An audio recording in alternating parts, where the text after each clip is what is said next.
수능 볼 때 어떤 공부머리 IQ만 중요한 게 아니고요. 자본주의 사회에서는 가 저는 굉장히 중요하다고 생각을 합니다.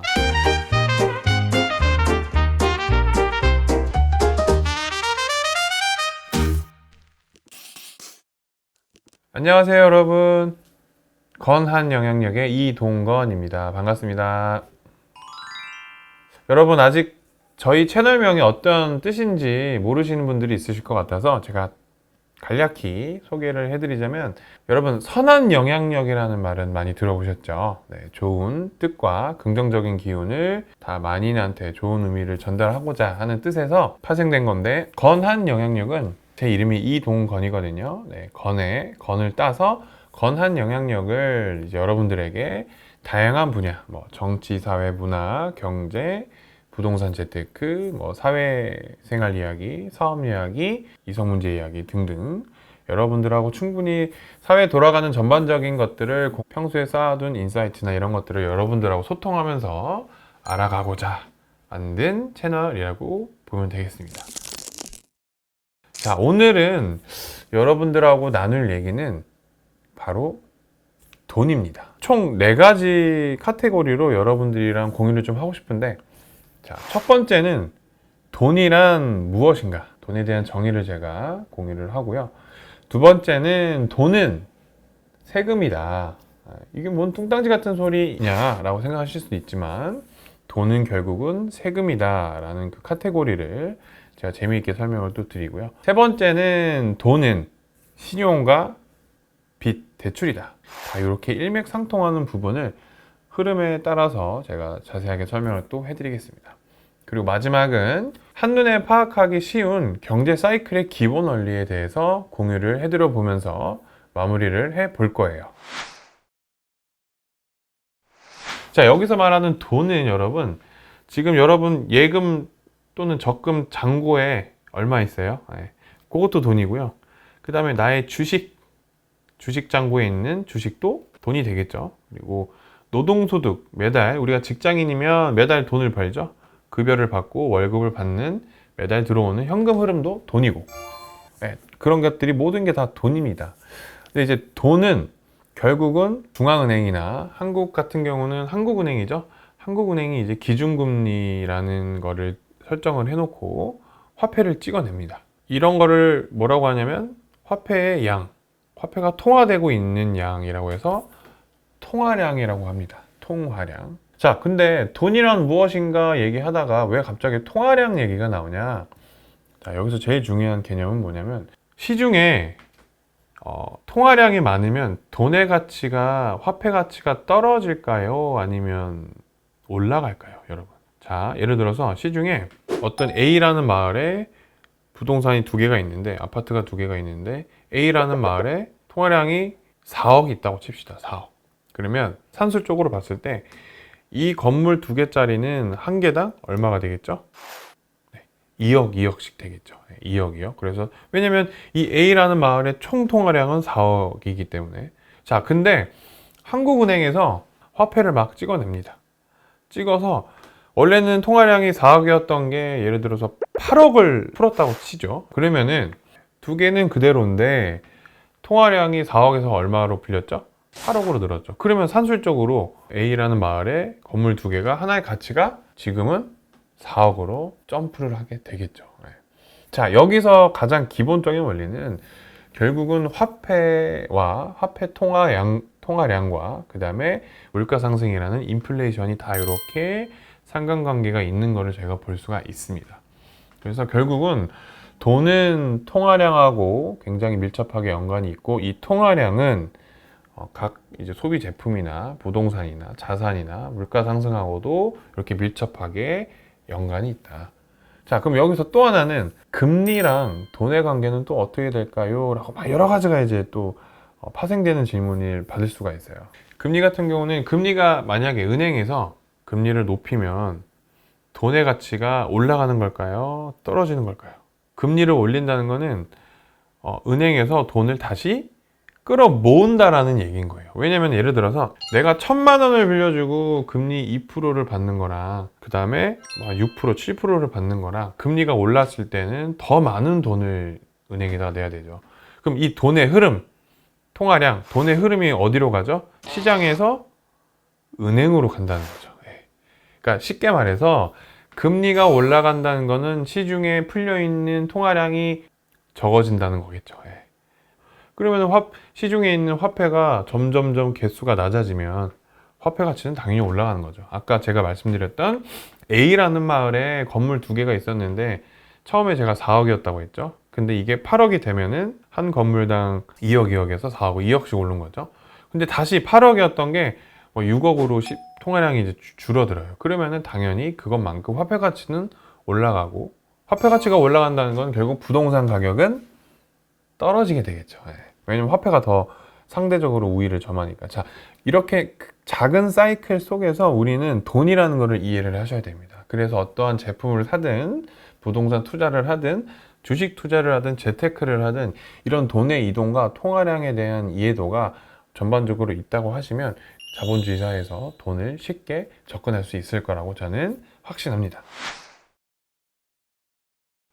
두 번째는 아까 제가 돈은 세금이다 라고 제가 말씀을 드렸는데요. 세금은 종류가 너무 많죠. 부동산, 양도소득세, 보유세, 부가가치세, 소비세, 그 다음에 등등등 여러 세금들이 있는데 12세기 이후 영국에서는 세금 지불 증서로 텔리스틱이라는 거를 하나 줘요. 그래서 그 당시에 농부들이 있죠. 농부들은 곡물 등을 세금으로 지불을 한 다음에 국가에서는 텔리스틱이라고 증서를 하나 줘서 그거를 이제 세금 낸 양만큼 쓴 다음에 반으로 잘라서 정부와 농부가 각각 소지해서 그 위조를 방지를 했습니다. 그래서 그걸 가지고 다른 물품을 거래할 때 돈처럼 사용이 됐다는 거죠. 자, 여기서 지금 우리 국채 아시죠? 국채. 국가가 발행한 채권, 국채의 기원이 여기서 시작이 됩니다. 그러니까 모든 이 국가의 모든 행위의 시작은 결국 세금에서 시작이 되는데 그 세금은 국민들이 내는 거고 국민들은 그 세금을 돈으로 낸다는 얘기죠. 그래서 이 돈하고 세금은 굉장히 뗄래야 뗄 수 없는 관계이면서 국가의 모든 거래나 경제 행위는 세금이라고 해도 과언이 아닐 정도다라고 보시면 좋을 것 같습니다. 돈은 신용이고 대출이다. 이게 무슨 말이냐면요, 여러분. 지급 준비율이라고 들어보셨나요? 예를 들어 10대 1의 지급 준비율이다 라고 하면 중앙은행에서 A은행에다가 1000달러를 주면 이 A은행에서는 1000달러 중에 100달러만 갖고 있는 거예요. 그러니까 실제로 지급을 준비를 해야 되는 캐시아웃 할 거를 10% 비율로는 갖고 있어야 되는 거예요. 무조건 법적으로. 그러면은 1000달러 중에 10%면 100달러고 그럼 나머지 900달러는 어떻게 되는 거냐? 여기서 이제 놀라운 마법이 발생이 됩니다. 제가 아까 말씀드렸듯이 돈은 뭐라고요? 신용과 빚과 대출이라고 말씀드렸죠. 아까 우리 1000달러 받았죠. 그럼 100달러는 지급 준비 때문에 항상 캐시아웃을 해야 되기 때문에 그건 갖고 있어야 되고 그럼 나머지 900달러는 B라는 사람한테 대출을 해줘요. 그럼 B는 900달러를 가지고 BMW를 사죠. 그죠? 그럼 BMW를 이 B라는 사람한테 팔았던 사람은 900달러를 본인이 받았겠죠. 그죠? 그럼 그 사람이 900달러를 가지고 차를 판 사람이 900달러를 가지고 A은행에 가요. 가서 예금을 또 합니다. 나 900달러 벌었어요. 그죠? C겠죠? BMW를 판 사람은 C라고 하면 C가 본인 계좌에 900달러를 넣으면 그러면 은행은 또 이 900달러를 가지고 10분의 1의 지급 준비율을 또 만듭니다. 그죠? 그럼 90은 이제 C 계좌에 넣어놓고 나머지 금액 얼마예요? 810달러가 되겠죠. 그죠? 그럼 810달러는 또 다른 D라는 사람이 TV를 사야 된다. 그러면 그 사람한테 810달러를 또 대출을 하게 되죠. 그러면 그 D라는 사람은 가전제품을 사려고 백화점에 가서 알파벳 E라는 사람한테 810달러를 주고 가전제품을 사고 그 E라는 사람은 810달러를 다시 또 어디로 가요? 은행 A에 가서 또 예금을 하겠죠. 그죠? 그렇게 돼서 결국은 중앙은행에서 A은행에다가 1000달러를 이제 풀었는데 통화량을 거의 10배 달하는 10,000달러가 여러 국민들, 여러 사람들이 소득을 일으키고 대출을 일으키고 또 제품을 사고 경제적 자유를 위해서 뭐 만족을 하고, 결국 돈은 나의 돈과 나의 대출이 누군가에는 잔고에 있는 금액인 거고, 그 잔고에 있는 금액과 돈은 나한테는 빚과 대출이 있는 거고, 그러니까 돈은 그래서 계속 돌고, 돈은 현상들이 나오는 게 여기서 바로 시작이 된 것입니다. 여러분 신기하죠? 여러분 그 한국은행 홈페이지에 가보시면요, 한국은행이 시행하는 정책의 목표가 나와 있는데, 한국은행법 제1조 1항을 보시면 한국은행을 설립하고 효율적인 통화 신용 정책의 수립과 집행을 통하여 물가 안정을 도모함으로써 국민 경제의 건전한 발전에 이바지한다라는 내용이 나옵니다. 자, 여기서 물가 안정이라 함은 결국은 수요와 공급, 그리고 가격, 소비자 가격을 얼마나 합리적으로 시장 가격을 찾아서 시장 경제 흐름에 맡기느냐, 저는 그 부분이라고 생각을 합니다. 그래서 오늘 내용을 보셨겠지만 결국은 통화량은 대출과 빚과 신용에서 기인이 되고요. 통화량이 늘어나면 화폐 거래량이 늘어난다는 거고, 화폐가 거래가 늘어나면 당연히 점진적 물가 상승과 경제 선순환을 통해서 결국은 대한민국 국민들, 소비의 주체, 경제 활동을 하시는 여러분들의 경제적 행복에 가깝게 되지 않나, 그런 생각이 듭니다.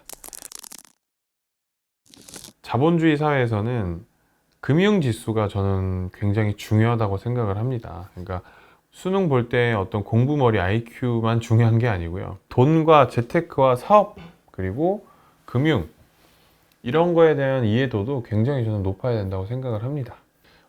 다 같이, 저도 많이 부족하고 이 영상을 보시는 여러분들도 조금씩 공부하시면서 저랑 소통하면서 나날이 발전하는 채널이 되면 좋겠습니다. 네, 여러분, 살면서 가계부채가 역대 최정점을 찍었다, 이런 호들갑 떠는 기사 많이 보셨죠? 그거 절대 안 좋은 기사가 아닙니다. 그 부분에 대한 민낯, 낱낱이 제가 다음 화때 공유해드리겠습니다. 기대해주세요.